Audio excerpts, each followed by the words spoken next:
The wedding of my grandson seemed perfect, until my youngest son whispered, "We have to leave, right now." When I asked him why, he just replied, "I'll explain it to you in the car." During the silence on the drive back home, he finally said, "Did you notice anything different about my sister-in-law?" The true purpose of that wedding was, but before I continue, check if you've subscribed to the channel and share in the comments where you are watching us from. We would love to know how far our revenge stories reach. I sat under the fuchsia and violet bougainvillea at the Los Robles Ranch outside of Dallas, Texas, my heart filled with complete happiness. At this age, there is nothing more valuable than being here, on the land of my ancestors, watching the new generations of the family flourish. The guests were dancing lively, the laughter, the toasts, and the clinking of glasses created a symphony of joy. This old heart of mine also felt warmed by that atmosphere. I smiled, my eyes full of tenderness, following my grandson, David. The young man, now a handsome adult, looked somewhat nervous as he adjusted the white flower on the lapel of his tuxedo for his new wife. She looked at him with bright eyes, full of happiness. That moment was beautiful, as perfect as a painting. Beside me was Robert, my oldest son. Although he had been confined to a wheelchair for years, his eyes shone with infinite pride at seeing his son all grown up. And there was Candace, Robert's wife, my eldest daughter-in-law. She walked among the tables, elegantly holding a glass of wine, greeting every guest with a kind smile. Candace met my gaze. She smiled and nodded at me with respect. I felt fortunate that Robert had such a dedicated and caring wife. In the heat of the afternoon, a young waiter brought me a glass of cold and refreshing mint lemonade, with green slices and leaves floating on the clear ice. I was about to bring the glass to my lips when Candace approached. She gently took the glass from my hands. "Mum, let me change your glass," she said in a voice as sweet as honey. "This one barely has any ice left. It's not as good anymore. Please wait just a moment." She signaled the waiter to take the glass away, and shortly after, an identical one, full of ice and fresh mint, was placed in front of me. I smiled, thinking my daughter-in-law was truly thoughtful and detail-oriented, that she didn't let even the smallest thing go unnoticed. I suspected nothing.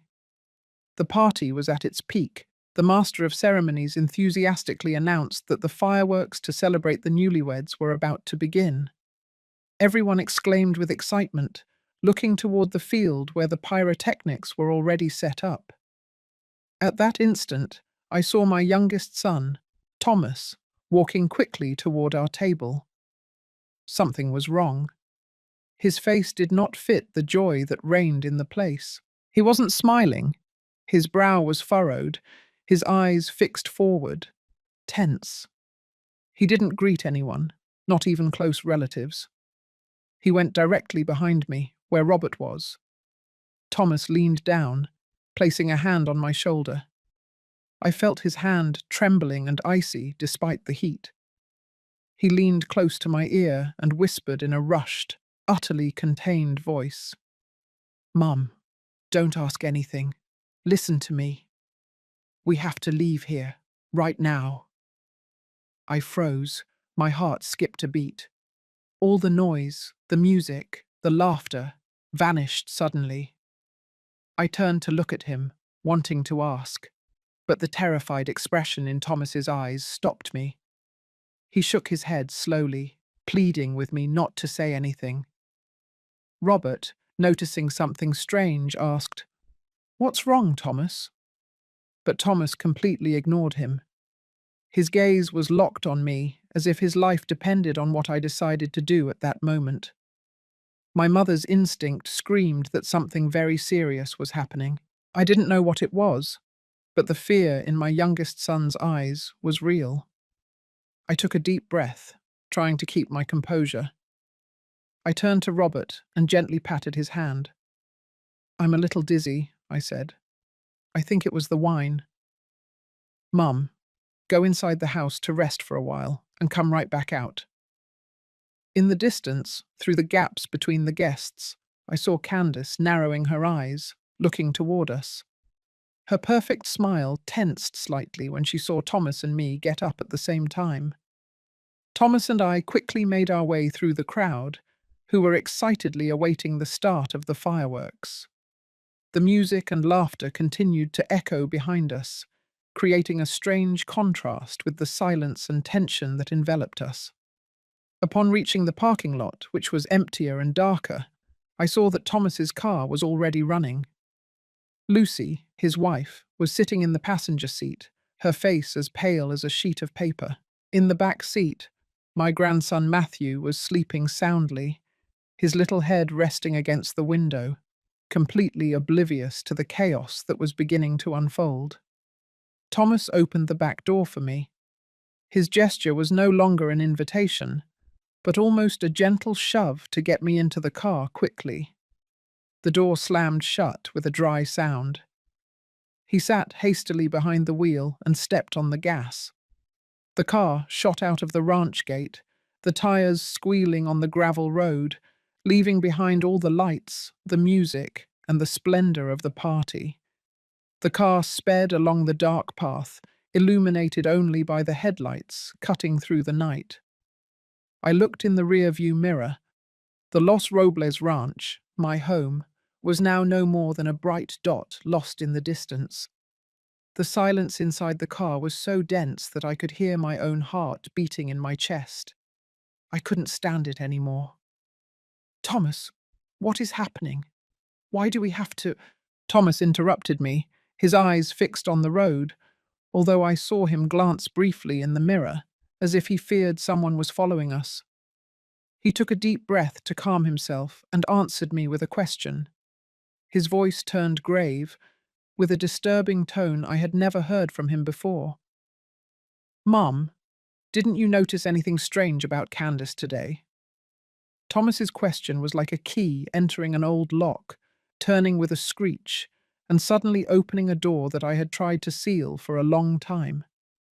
Inside the narrow, suffocating car, speeding through the darkness, my mind began to wander back to a few months ago, to a Sunday morning so peaceful it hurt to remember it. A morning that I now understand was only a thin layer hiding the cracks that were already silently spreading.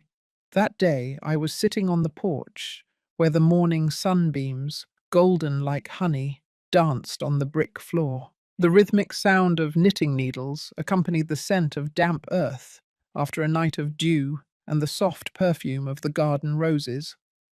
I was knitting a sky-blue sweater for Matthew, my little grandson. Robert was reading the newspaper in his usual wheelchair.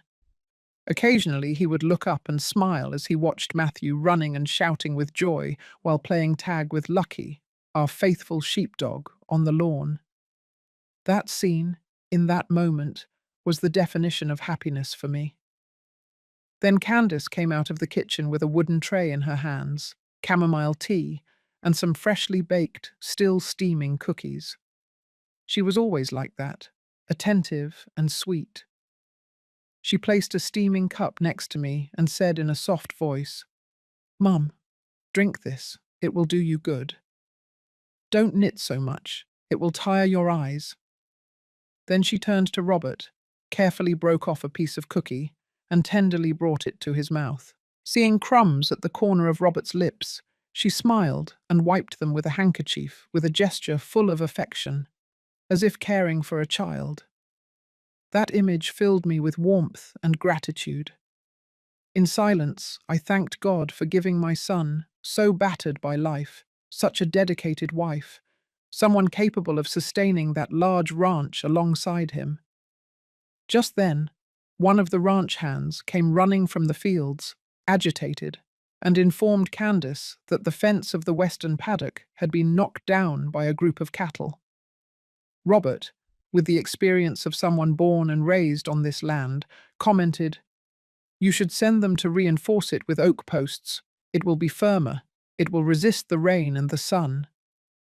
Candace interrupted her husband. but in such a gentle way that no one could perceive it as disrespect.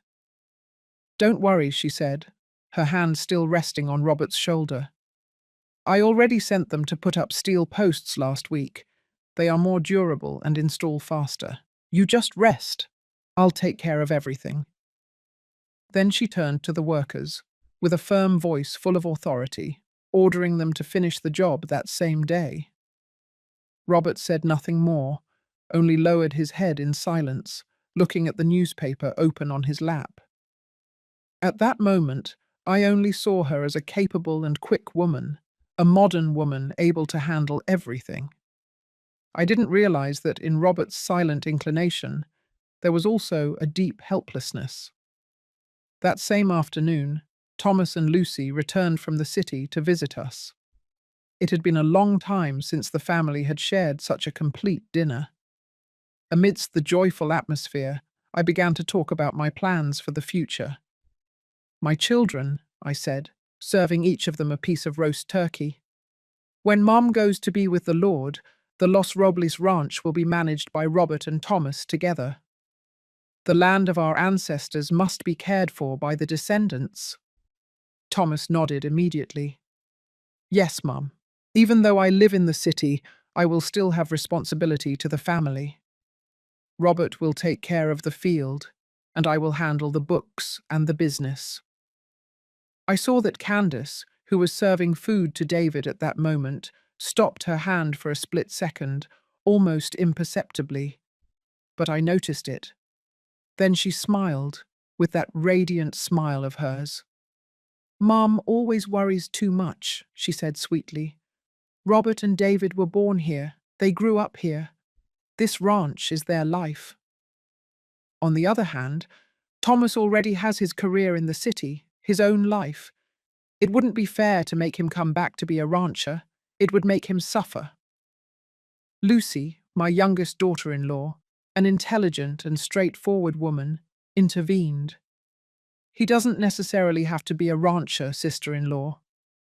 As Thomas said, he can take care of the commercial side, the books, finding markets for the ranch's products." "Wouldn't that be better?" The atmosphere at the table became a little tense. Candace did not respond. She only served a large piece of meat onto David's plate, with a look that was hard to read. The dinner ended with a certain discomfort. A few weeks after that meal, Mr. Johnson, a long-time worker, very loyal to my late husband, came to see me in secret. He looked worried. He told me that Candace had sold the ranch's most valuable Percheron horse, Star, a treasure that my husband had brought with great effort, on her own. The woman did it without consulting anyone, not even Robert. I felt my blood boil. I called Candace to ask for an explanation. She didn't deny it. On the contrary, she seemed excited. She explained that Star was already old and sick, and that she had used the money from the sale to install an automatic irrigation system across the entire cornfield. With enthusiasm, she led me by the hand to show me the new pipes gleaming in the sun. "I wanted to surprise Mum," she said with shining eyes. "With this system, the ranch will produce much more, and the workers will have less effort. See, I did the right thing." The way she turned a questionable decision into a supposed gift, a show of devotion to the family, made all my words of reproach get stuck in my throat. I could only nod, but in my heart, a vague uneasiness began to grow that I couldn't explain. Sitting in the strongly vibrating car, the memories of the breeding horse and the irrigation system flashed in my mind like lightning. A chilling truth ran down my spine. I realized that this had not been a gift. It was an assertion of power, a message that the entire legacy of the past could be sold to feed her ambition. She was gradually erasing all traces of my family and replacing them with her own dominion. I felt a shiver and looked at Thomas. Now I understood. My son's question had not been a simple suspicion. It was a warning I should have recognized a long time ago. My thoughts returned to the moment the breeding horse was sold, leading me to an afternoon of torrential rain about 2 months before the wedding. The rain beat hard against the glass of the large window of the office, making the outside landscape grey and sombre, just like my mood at that moment. Mr. Miller, the old accountant who had worked for my family for more than 40 years, since my father-in-law was young, came to see me. His face, lined with the wrinkles of time and dedication, now reflected an impossible sadness to hide. With trembling hands, he placed a carefully handwritten letter of resignation on my oak desk. "Ma'am," he said, his voice choked, "I would like to request my retirement." I felt a knot in my chest. "Why, Mr. Miller? You have been with the Robles family all your life. Has something bad happened?" He lowered his gaze, avoiding my eyes. "Miss Candace asked me to hand over all the accounting books and documents to a cousin of hers who has come from the city. She says the ranch needs to modernize its financial system, that younger, more agile people are needed." I tried to convince him to stay. I promised to talk to Candace. But he only shook his head, a denial full of resignation.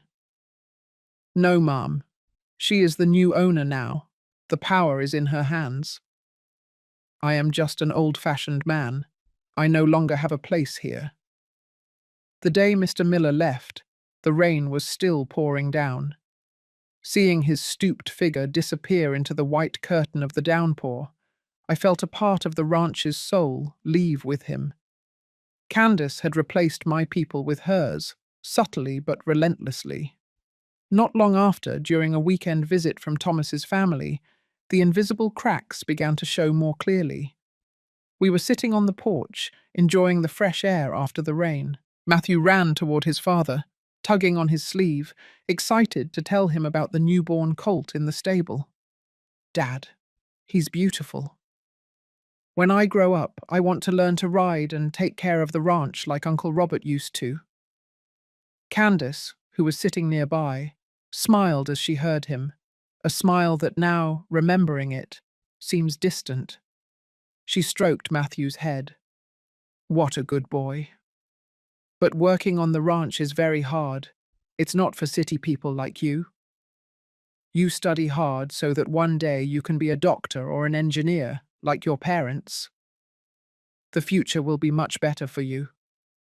And then, as if to further emphasize her words, she turned to David, who was cleaning the saddle in a corner of the patio, and said loudly, loud enough for all of us to hear, "And what's here? Let David manage it. He has the blood of this land. He cannot be separated from it." A phrase that seemed harmless, but was like an invisible knife slash, drawing a cruel and clear border between my two grandsons. One belonged to the city, to the future. The other was tied to this land. Thomas didn't say anything, but I saw his jaw tense, the veins standing out on his neck. Lucy hurriedly pulled Matthew toward her chest, quickly changing the subject to dissipate the tension. But the seed of division had already been planted, right before my eyes. The peak of my suspicions came one night when I went down to the wine cellar to look for an old bottle to treat an important family guest. Our cellar had a secret passage that connected to the back warehouse, a design from my husband's grandfather's time to facilitate transport. As I approached the heavy wooden door separating the two areas, I heard voices coming from the warehouse. I immediately recognized Candace's voice and that of the new foreman she had hired to replace the previous one. My curious instinct awoke. I hid behind the door, pressed my ear to the crack, and tried to listen. The foreman asked in a subservient tone, "Ma'am, young Thomas sometimes comes by here. Do you know if he's involved in ranch business? I get the impression he's interested." I heard Candace's sarcastic laugh, a cold, razor-sharp laugh, a laugh I had never heard from her before. Then her voice turned hard, every word coming out clear and cruel, stabbing directly into my chest. "Remember this well. This ranch, just like a kingdom, only needs one heir.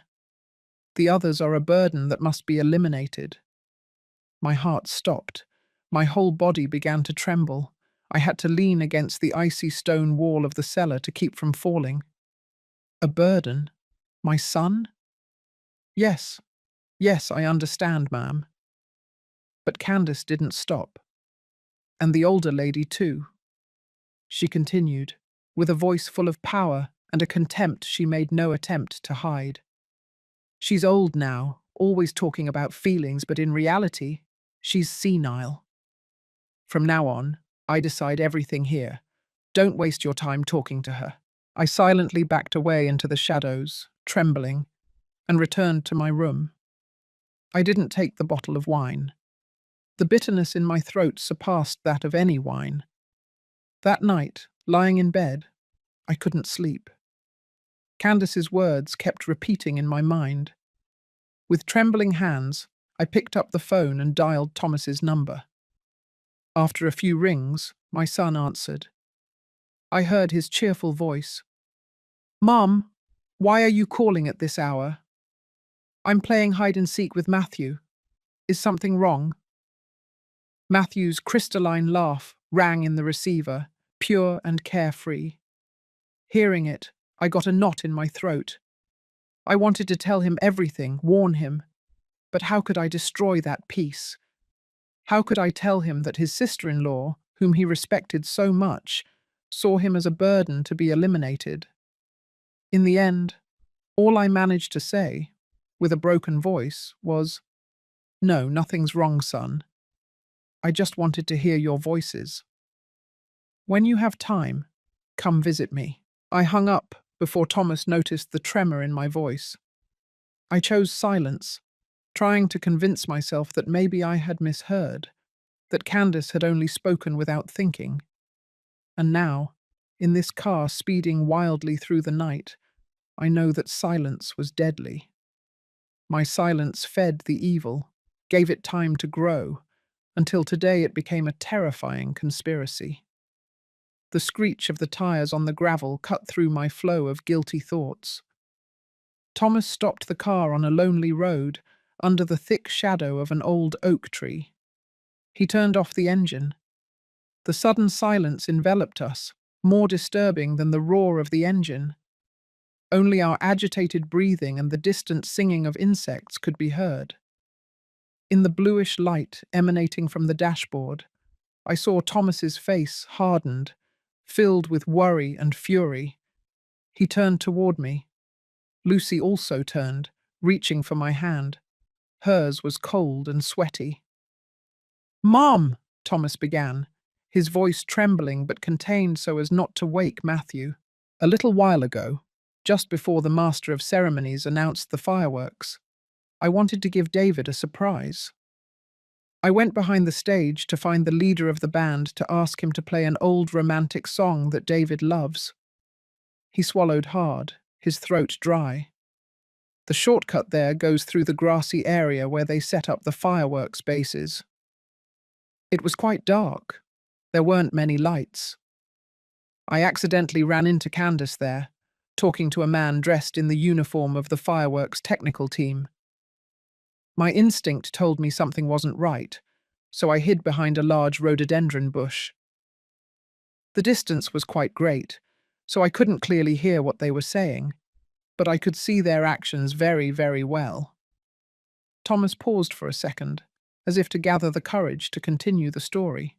Candace raised her hand and made a sharp gesture, a diagonal line from the sky downwards, her hand pointing directly toward the white tent, where our family's head table was seated. It wasn't a normal gesture, it was full of intent, Mum. The technician nodded several times, with an expression that was both frightened and greedy. Immediately after, Candace tucked a very thick envelope into his hand and turned around hastily, as if afraid someone would see her. I saw the guy partially open the envelope, his eyes lit up, and he quickly put it in his pocket.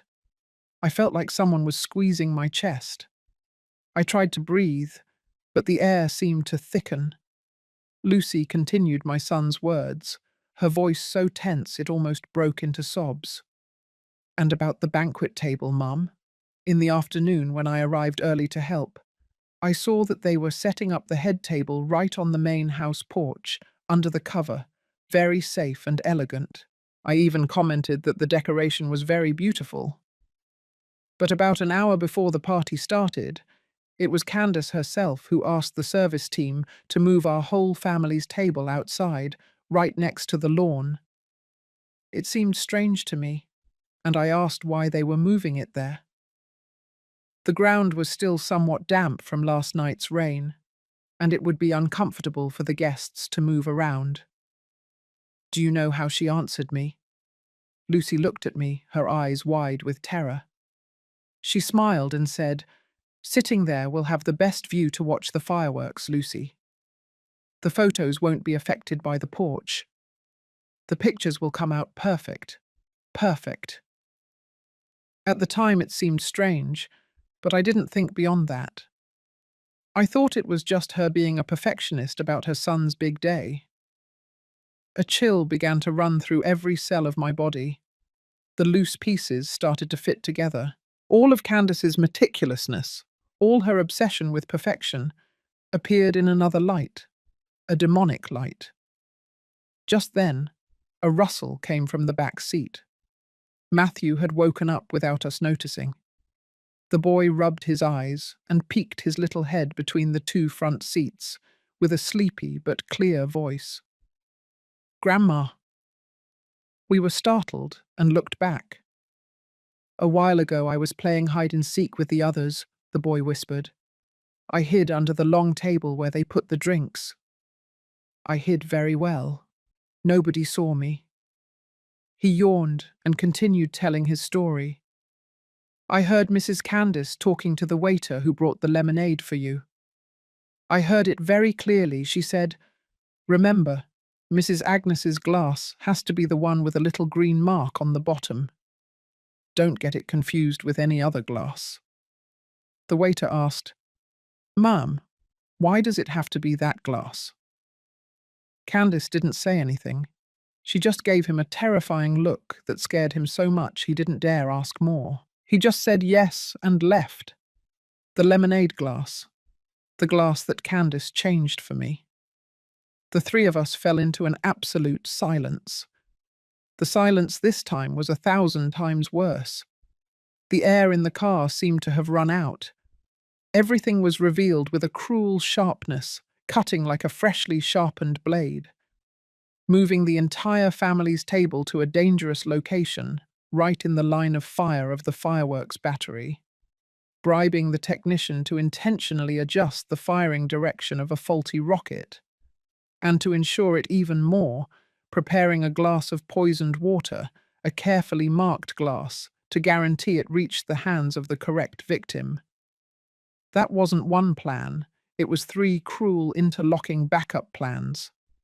Even if one plan failed, there was always another. Even if I managed to survive the explosion, I wouldn't escape the attentive mint lemonade glass. The final goal was only one. I had to die. To die on my grandson's happiest day, in front of hundreds of people, and for my death to be perfectly disguised as a tragic accident. I felt a shiver run down my back, a cold that chilled me to the bone, impossible to relieve with any coat. I hugged my chest, which hurt sharply. Candace, the daughter-in-law I once loved, wanted to kill me. Just then, from the ranch in the distance, a dull, heavy thump was heard. That sound cut through the night, hitting directly in our ears. Thomas shouted, his voice broken by terror. They started firing. We all turned in unison toward the horizon, where a spark of light in the cottonwoods flickered weakly. A trail of fire rose, tearing the darkness. The first light ascended, but it did not shoot straight into the sky to burst into a brilliant flower as it should have. No, it flew low, following a terrifying low curve, like a fiery arrow launched from an ancient war machine, pointing directly at a predetermined target. I felt my heart drop into an abyss. Thomas screamed and started the engine. "We have to go further away," he muttered through clenched teeth, his hands gripping the steering wheel. But it was useless. None of us could look away from the terrifying spectacle happening behind us. We were hypnotized by the nightmare we had just escaped. After the first light, 3 or 4 more shot up at the same time. They no longer followed any order. They scattered like a bouquet of deadly flowers, flying crazily toward the ranch. Some exploded prematurely, letting out a dreadful sizzle in the air. Others fell directly, bringing death and destruction with them. I heard Matthew crying inconsolably, a cry that broke my soul. Lucy hugged him tightly, burying his face in her chest so he wouldn't see any more. And then, a deafening explosion erupted, overshadowing all other sounds. It was unlike any firework I had ever heard in my life. It was a grave, powerful rumble that made our car vibrate, and the earth tremble beneath us. Right in the spot of the white tent where we had been sitting, where the head table was, an immense orange and red blaze leaped up in a blink. It devoured everything. The canvas, that harmless material, caught fire immediately. The flames spread with an unnatural speed, as if someone had doused every fibre with fuel. I could imagine the silk ribbons, the paper flower arrangements that I myself had chosen, now becoming food for the fire advancing mercilessly. From that distance, through the quiet night, we could still hear the desperate and chaotic screams of hundreds of people. The cheerful band music had long since stopped, replaced by a symphony of horror. Screams, sobs, falling objects, stumbling footsteps seeking escape. A column of black smoke, thick as tar, rose, covering the stars. The acrid smell of burnt canvas, of charred food for a second time, and perhaps something even more terrible, reached us, entering our noses and lungs, making me nauseous. I covered my mouth, trying to stifle a scream, but I couldn't utter a word. My whole body was paralyzed. The image of Robert, motionless in his wheelchair in front of the head table, of David and the bride holding hands happily, all succeeded each other in my mind, one after another.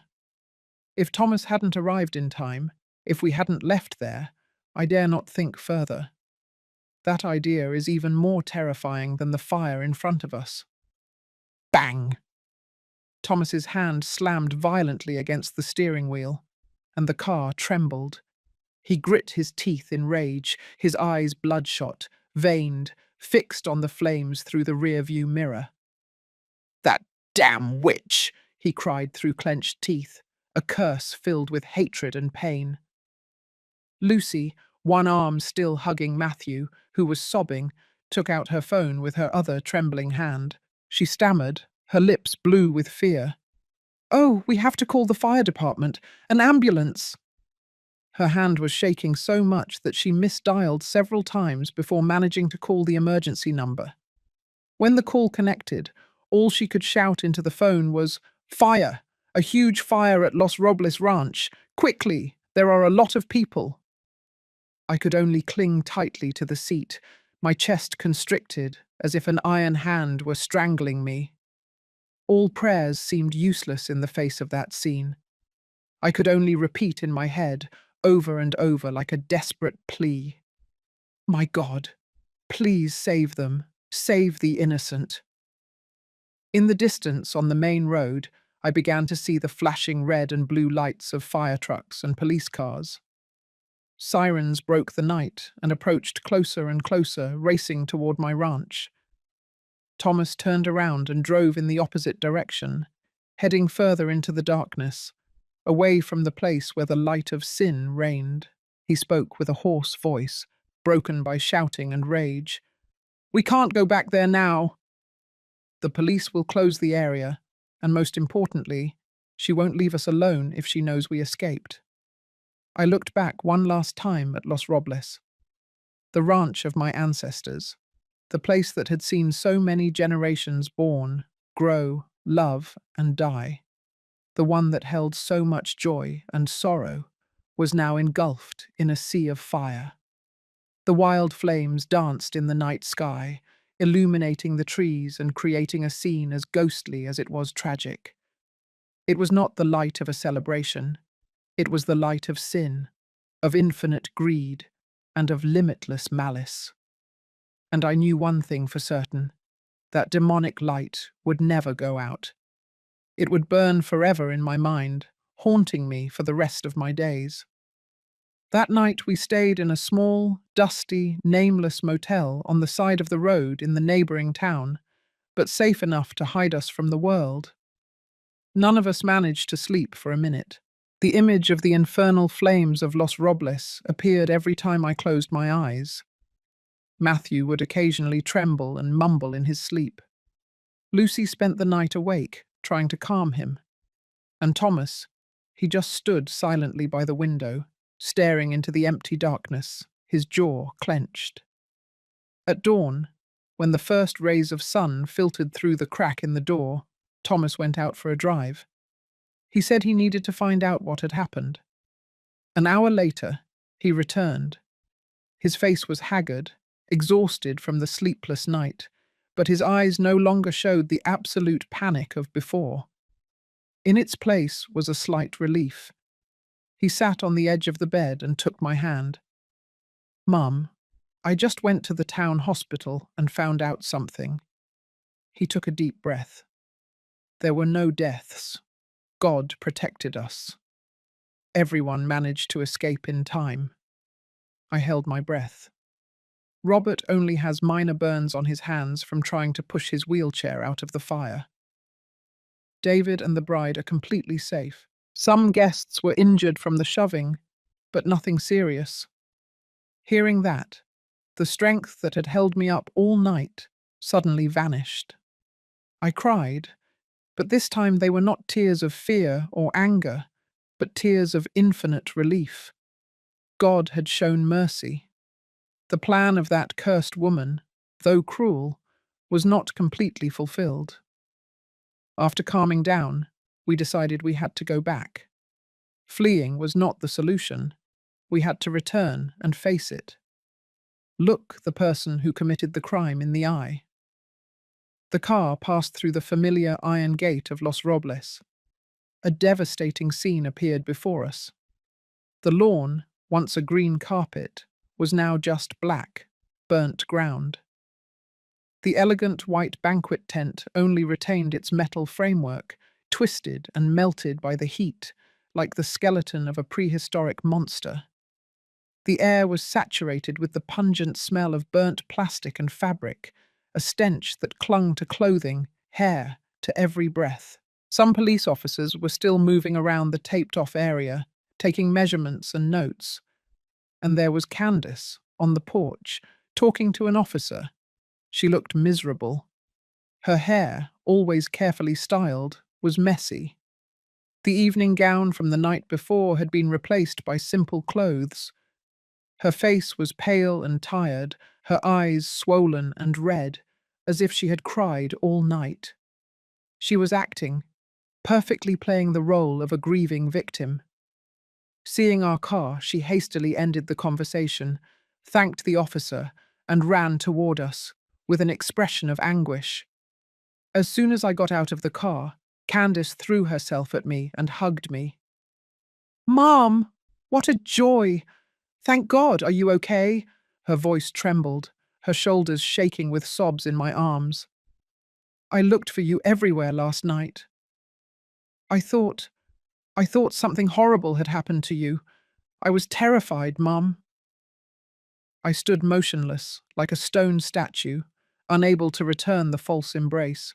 I felt my body bristling, rejecting her every touch.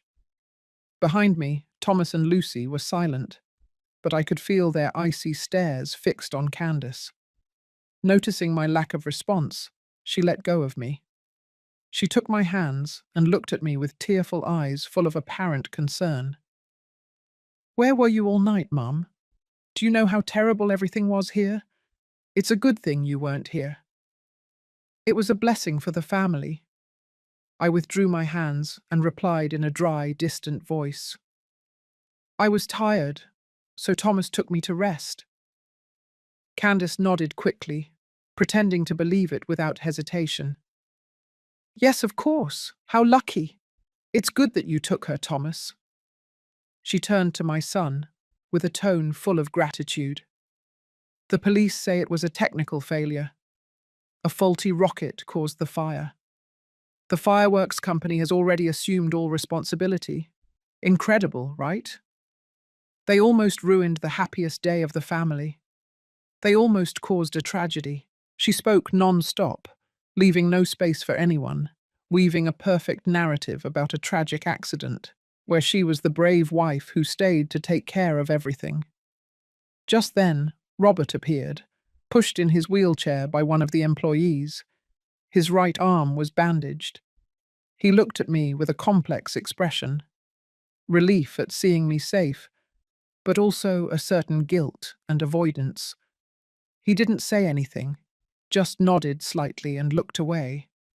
While the adults were caught up in that tense drama, Matthew slipped into the house. The boy must have been thirsty. A little later he came back and gently tugged on my sleeve. He whispered, just loud enough for only me to hear. Grandma, when I went to the kitchen for water, I heard Rose, the maid, talking to the cook. I leaned in to hear better. She told him, "It's a good thing the older lady wasn't there." Mrs. Candace warned us that if the police or anyone asked, we had to say we didn't know anything about moving the older lady's seat to the lawn. If anyone tells, they'll be fired immediately. I felt my heart tighten. A child wouldn't invent something like that. Candace had not only planned an accident, she was also using fear and her power to silence all witnesses who could betray her. I looked up and met her eyes. She was delicately wiping the drops of sweat from Robert's forehead with a handkerchief. She still looked like a docile, utterly dedicated wife. But now, in my eyes, her smile, her care, her tears, everything was nothing more than a repulsive mask hiding a diabolical soul. I know I can't act impulsively. My enemy is not only cruel, but also extremely cunning and well prepared. Confronting her head-on now would only make us lose. I turned to Thomas. We looked at each other. Without needing words, we both understood. The war is just beginning, and to win, we have to find evidence. Material, irrefutable evidence that unmasks her true face. That dinner was the most suffocating I have ever lived. Candace tried to pretend normalcy. She kept serving food to Robert, asking David about the approaching honeymoon, and recounting how the event organizing company had called her over and over to apologize. She played the role of the good hostess, trying to lift the family's spirits after a major blow. But the leaden silence from Thomas, Lucy, and me turned her efforts into a ridiculous monologue. The atmosphere at the table was so cold and tense it could be cut with a knife. I excused myself, citing tiredness and a headache, to retreat to my room early, leaving Candace with a forced smile on her face. An hour later, when I was sure everyone had gone to their rooms, I heard a soft tap on the door, like a cat's nails. It was Thomas and Lucy. I rushed to open it, brought them inside, and carefully locked the door. Under the lamp's dim light, the three of us sat together on the bed, our faces marked by determination. The real battle had begun. "We can't confront her directly," Thomas said immediately, his voice firm. "She has bribed and threatened all the employees. Our words against her tears. Who will believe us? We need material evidence, something she cannot deny." Lucy, with the quick mind and pragmatism of someone who works in the city, instantly proposed an idea. Large event companies like that usually have very strict safety regulations, especially in dangerous areas like fireworks. It's highly likely they installed surveillance cameras in the technical area to prevent incidents and as proof for the insurance company. We have to get access to them. Lucy's idea was like a flash of light in the darkness. At that moment, another memory came to my mind. And the money, I said, my voice trembling slightly with excitement. She surely bribed that technician with the ranch's money. The Los Robles bank account is in the name of my mother, Robert, and her. All large transfers require the electronic signature of at least 2 people. The plan was quickly drawn up. We would divide into 2 teams and act the next day. The next morning, Lucy said she had to go up to the city to resolve some urgent company matters and left very early. Candace didn't suspect a thing. She even instructed her sister-in-law to be careful on the road. In reality, Lucy went to see an old friend who is now a lawyer. Fortunately, that friend knew the director of the responsible event company. Lucy pretended to be a potential client, the director of a company looking for a partner to organize a large client appreciation event. She skillfully steered the conversation toward the unfortunate incident at Los Robles Ranch, showing deep concern about safety measures.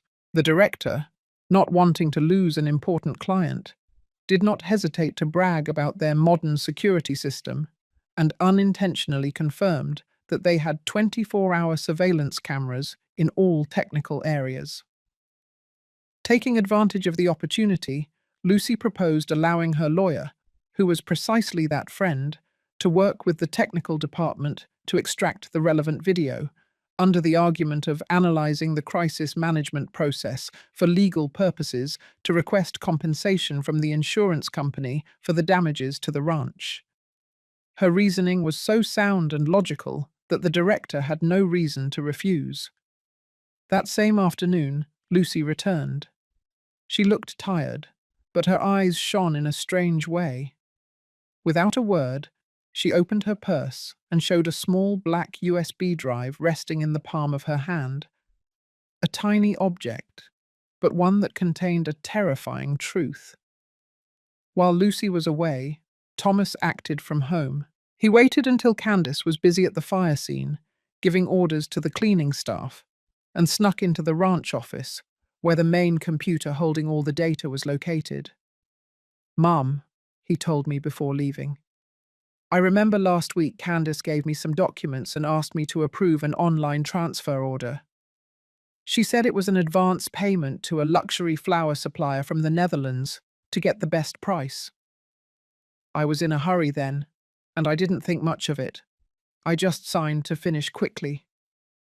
Thomas logged into the ranch's bank account. After searching through hundreds of transactions, he finally found that order. The amount was $50,000, not a small sum for a flower order. But the recipient was no flower company.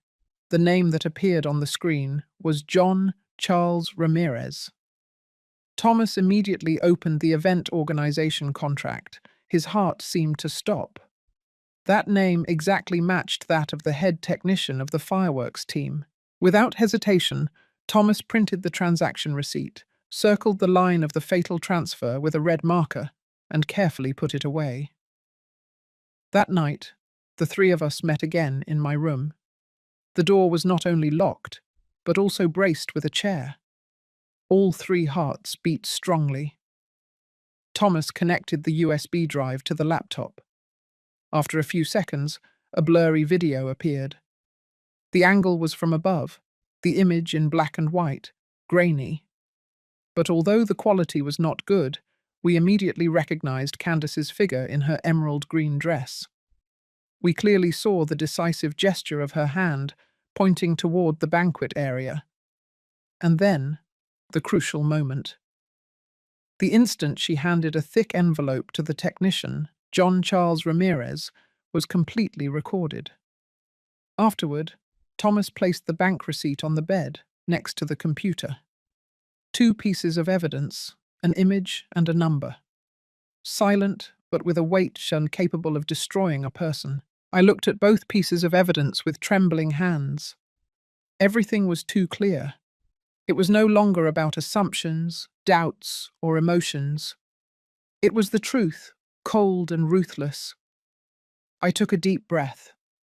I looked at my two children and said with a voice firmer than ever, "It's enough. Tomorrow we will go to the police station." The next morning, we told Candace that we needed to go to the courthouse to redo some property documents that might have been damaged in the fire. She suspected nothing and even asked us to be careful on the road. At the police station, we were taken to the chief inspector's office, a middle-aged man with a severe face. At first, he was skeptical of our story. He probably thought it was just a family dispute over assets. But when Thomas placed the laptop on the table and played the video, and when the bank receipt was placed beside it, his expression completely changed. He narrowed his eyes, looking at the screen, and then lowered his gaze to the numbers on the paper. Seriousness was reflected in every wrinkle of his face. He stood up, began to pace back and forth in the room, and then stopped, saying in a firm voice, "This is no longer an accident. This is premeditated attempted murder." Before leaving, I made a final request, one that came from the deepest part of a mother's heart. "Mr. Inspector, when her crimes are uncovered, please allow me to be present. I want to be the one to confront her." The chief inspector looked at me for a long time. His eyes hesitated at my last request. Finally, he nodded, but with one condition. Everything had to be done under his strict control, with no one acting outside the limits. I accepted. I didn't need violence, I just needed the truth. After talking with Thomas and Lucy, we decided to choose a moment and a place that no one could imagine. Sunday morning, right after Mass at the small town church. It was a sacred place where people went to cleanse their sins. I wanted Candace's crimes to be exposed before the eyes of God and the entire community, those who once admired and trusted her. Sins committed in the dark had to be judged in the light. That Sunday morning, the air felt dense, heavy. My entire family was present at the church, as was customary for generations. Candace was also there. She wore an elegant white dress, her hair neatly styled, immaculate, almost saintly. She knelt to pray, her hands clasped, her lips murmuring, so devout that it gave me chills. What was she asking forgiveness for? For the sins she had committed, or for divine help to hide them forever? I glanced back and noticed two unfamiliar men in plain clothes sitting quietly in the back row. Their eyes were not on the priest, but discreetly on us. They were the police. Everything was ready. Mass ended. The priest gave the final blessing. The organ played a soft melody. People began to stand up, say goodbye, and chat. My heart was pounding. It was the moment. I took a deep breath to gather all my courage and spoke. My voice was not loud, but it was clear and firm enough to silence all noise in the church. Candace. The place froze. Everyone turned to look at us. Candace turned, confused, her eyes wide, not understanding anything. Robert, sitting next to her in his wheelchair, looked at me perplexed. I advanced slowly toward the front. I passed my pew and stood in front of my daughter-in-law. Thomas and Lucy followed me, standing behind me like two guardians. Only a few steps separated us. I looked her directly in the eyes and spoke with a calm voice, but one as sharp as a knife. "Before God and everyone present, I want you to answer truthfully one last time. Was the fire at the wedding really an accident?" Candace's face turned pale, but she continued playing her role. "Mum, why are you asking me that here? Of course it was an accident. The police already confirmed it." "And how do you explain this?" I interrupted her coldly. Just then, Thomas raised his phone, whose illuminated screen showed a video. The distorted sound and the blurry image of Candace handing money to a technician were audible.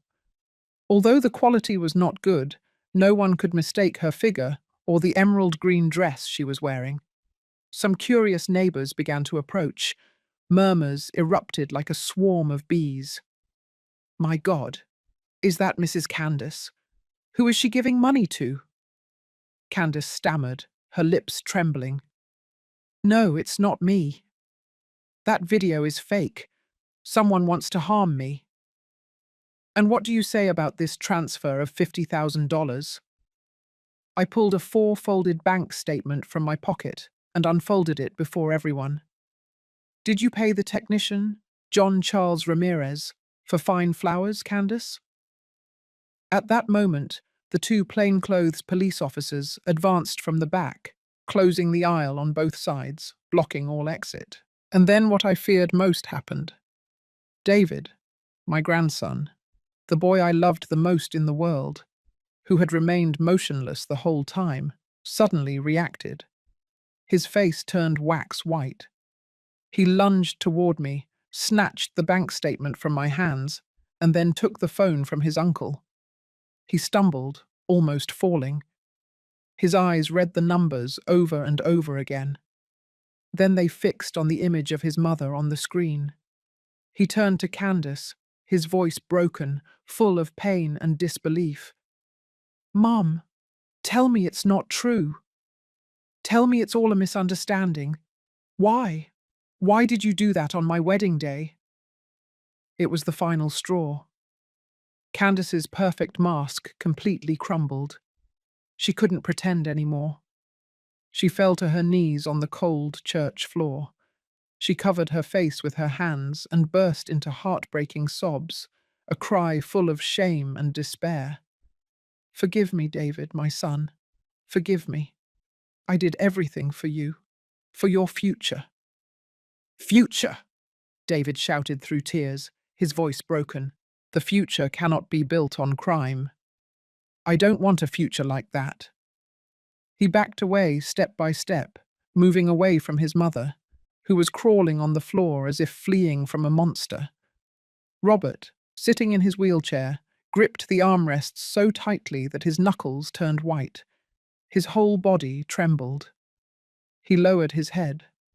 Those broad shoulders, which were once the support of the whole family, now shook. For the first time in many years, since the day of the accident, I saw my oldest son cry. Tears of helplessness, of shame, of a shattered heart. A police officer approached and coldly put handcuffs on Candace. The metallic sound of the handcuffs echoed dryly, cruelly in the silence of the church.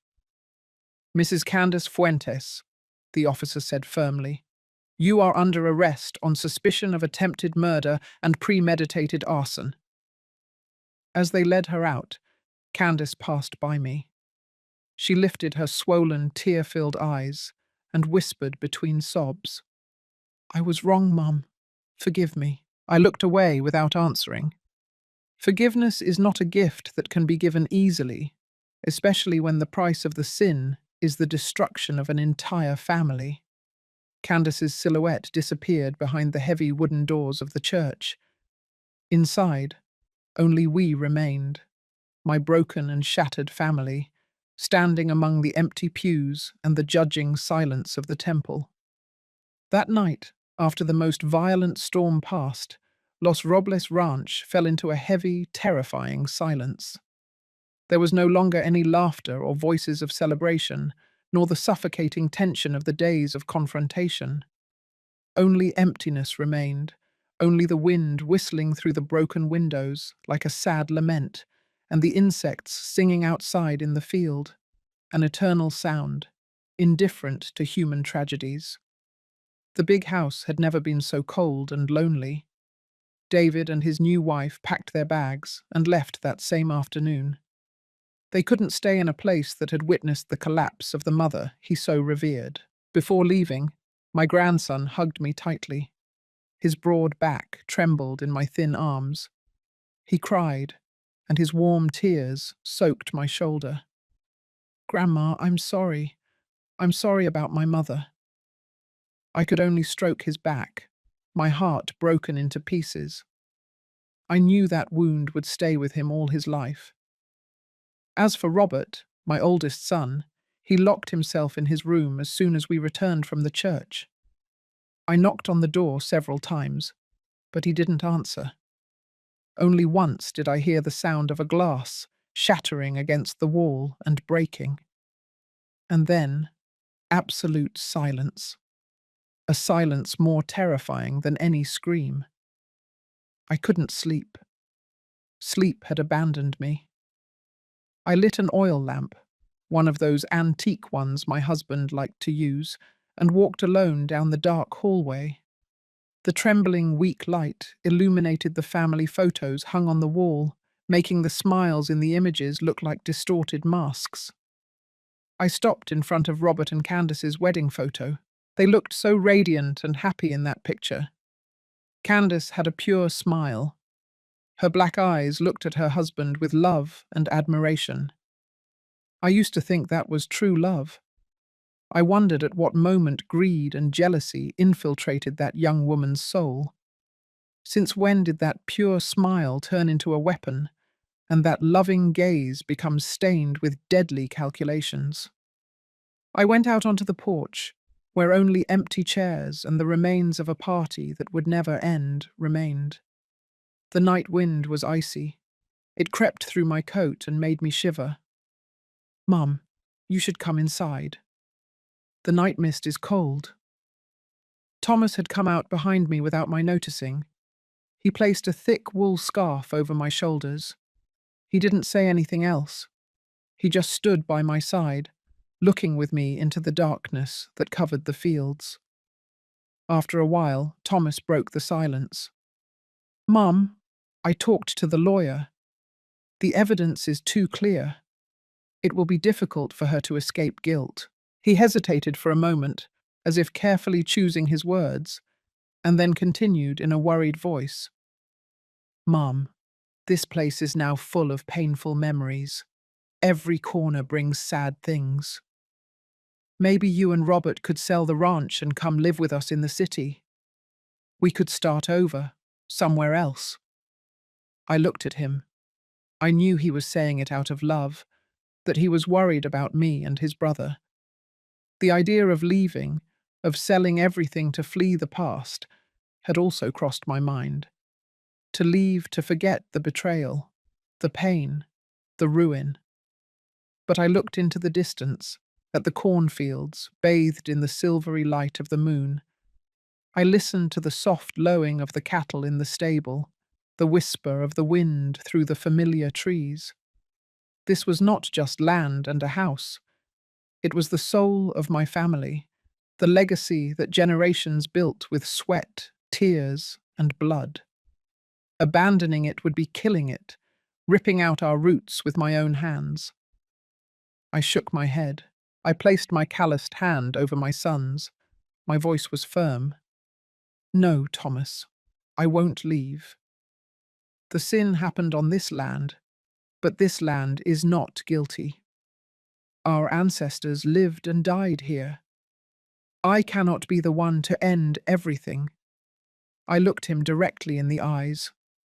"I will stay. To take care of Robert, he needs it more than ever. To keep the flame of the Robles alive. And to pray for all of us." Thomas looked at me with eyes full of tears. He didn't say anything else. He didn't try to convince me. He just nodded and hugged me tightly. In that embrace, I knew he had understood his mother's decision. After talking with Thomas, I felt I had more courage. I went to the kitchen. I prepared a pot of hot ginger tea with my own hands. I put it on a tray and carried it to Robert's room door. I knocked again, this time more gently. "Robert, it's Mum. Will you let me in? I brought you ginger tea." Inside, everything was silent for a long time. I thought he wouldn't answer me, but then I heard the sound of the bolt moving heavily. The door opened slightly. Robert was in his wheelchair, in the middle of the messy room, with the pieces of the glass still scattered on the floor. His eyes were red and swollen. In a single day, my son seemed to have aged 10 years. He didn't look at me. He just lowered his head and mumbled in a hoarse voice. "Forgive me, Mum. I I already knew. I've felt it for a long time, but I didn't do anything. I'm a coward." I left the tea tray on the nearby table, went in, and knelt beside the wheelchair. I hugged my son's immobile legs, the same ones that once traversed this ranch from end to end. I told him, my voice choked with tears. "It wasn't your fault, Robert. You were also a victim of greed and lies. It's all over now. We are going to get through this together, okay, son?" Hearing me, Robert finally couldn't hold back anymore. He burst into sobs, a broken cry, like that of an injured child. He rested his head on my shoulder. We stayed like that, hugging, crying in that silent room, letting the tears wash away the pain, the guilt, and the shame. It was the longest night at Los Robles, but among those tears, emails, and that silence, I felt that something new, fragile but sincere, was beginning to emerge among those of us who remained in the family. We had lost too much, but we still had each other. Dawn would come, bringing with it the ashes of the past and the hope of the future, and we would have to face it together, right here. Months passed. Time, like a silent river, began to soften the open wounds, leaving scars that, although they would never fully heal, no longer hurt so much. Life at Los Robles took on a new, calmer, and slower order. Loud laughter became rare, replaced by soft smiles and looks of understanding. We were learning to live among the wreckage. Candace was sentenced to many years in prison for attempted murder and intentional arson. On the day of the trial, none of us were present. We didn't want to see more judgments or stir up the pain. We chose to let the past rest, although we knew it would never completely disappear. Thomas and Lucy brought Matthew almost every weekend. The boys' clear laughter was like fresh water falling on our dry earth. Robert started coming out of his room more. He no longer locked himself in the darkness. Now he spent most of his time in the office, focused on reviewing account books, inventories, and properties. Work that he had neglected for years, entrusting it completely to his ex-wife. It seemed that regaining control of the numbers helped him regain some of his self-worth. David sometimes called to ask about me and his father. His voice sounded firmer and more mature. He and his wife had moved to another city to start a new life, away from the gossip and curious glances. I know the wound in his heart is still there, deep, but he is trying to move forward like all of us. One weekend afternoon, as the sunset shed the last golden rays over the ranch, Matthew and I were sitting on the doorstep, shucking the freshly harvested corn cobs. We both worked in silence, with only the dry sound of the corn and the birds singing in the garden. Suddenly, from the distant town, popping sounds began to be heard. Some party was being celebrated, and the first fireworks bloomed in the purplish blue sky. "Look, Grandma, fireworks! How pretty!" Matthew shouted, excited, leaving the half-shucked corn cob. The boy pointed to the sky, and his dark eyes shone, reflecting the multicolored fireflowers. I followed his gaze. I felt a slight pang in my chest, an involuntary reflex impossible to control. My throat dried up, and the image of that infernal fire threatened to return. But then I saw Matthew's enthusiastic and innocent face. I couldn't allow my fear to stain his purity. I tried to smile, a smile that perhaps came out a little crooked, and ran my hand through his hair. "Yes, very pretty, sweetheart." The fireflowers continued to burst, one after another, painting bright pictures in the sky. Matthew kept looking fascinated. Suddenly he turned to me. His transparent eyes looked at me fixedly, and he asked me a question that left me frozen. Grandma, why did Mrs. Candace do that? Dad Thomas says she did something very bad. I remained silent for a long time. The air around us seemed still. Only the distant popping sounds of the fireworks could be heard. How could I explain to a child the greed, the envy, and the complicated shadows of the human soul? I didn't want to sow hatred in his heart, but I couldn't lie either. Finally, I looked at the fireflowers slowly fading in the sky and spoke slowly, choosing each word carefully. Because, my love, in this world, there are people who believe that to have their own bright light, they must put out the candle of others. I paused, looking into his attentive little eyes. They don't understand something very simple. When we all light our candles, the room becomes much brighter. Matthew tilted his little head, reflecting on my words for a moment.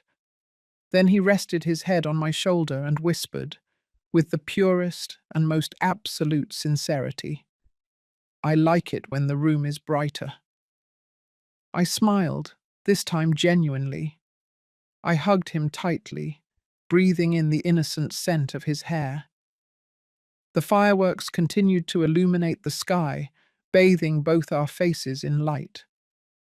I realized that light was still beautiful, dazzling, worthy of admiration. But since that fateful night, its meaning for me had changed forever. It was no longer just a symbol of joy, of party, and of union. Now it was an eternal reminder of the darkness that can hide even in the brightest places. It was the painful awakening that my family paid for at a price too high. I whispered to myself, and to the souls resting in the robles, as the last flashes faded into the night, restoring calm to the sky. The light is still beautiful, but I will never see it the same way again. The story you have just heard has had names and places changed to protect the identity of the people involved. We tell this not to judge, but with the hope that someone will listen and pause to reflect. I sincerely wonder how many mothers are suffering in silence inside their own homes. If you were in my place, what would you do? Would you choose silence to maintain peace, or would you dare to face everything to reclaim your voice? I want to know your opinion, because every story can become a candle that lights the way for others. God always blesses, and I am sure that courage will lead us to better days. Now, on the final screen, I will leave two of the channel's most beloved stories. I am sure they will surprise you. Thank you for staying with me until this moment.